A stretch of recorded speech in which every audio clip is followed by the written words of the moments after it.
नमस्कार सम्पूर्णमा। आज मैले यो मकैको झुक्की बनाउँदैछु। यो मकैको झुक्की किन र अनि कसरी बनाउने भन्ने कुरा पनि थोरै जानकारी पनि राख्छु। यो चाहिँ मकैलाई यस्तो पुच्छर निकाल्ने अनि ट्याक्क यस्तो गरेर बाँध्ने।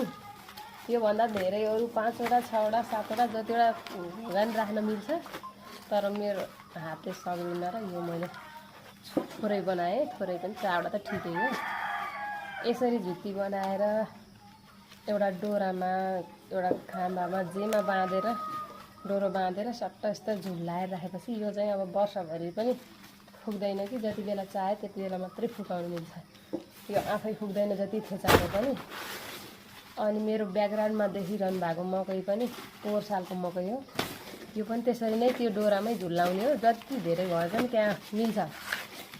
अनि त्यसरी झुलायो भने मुसाले खाने डरहरू पनि हुँदैन, केही हुँदैन। तल भुइँतिर फोहोर हुने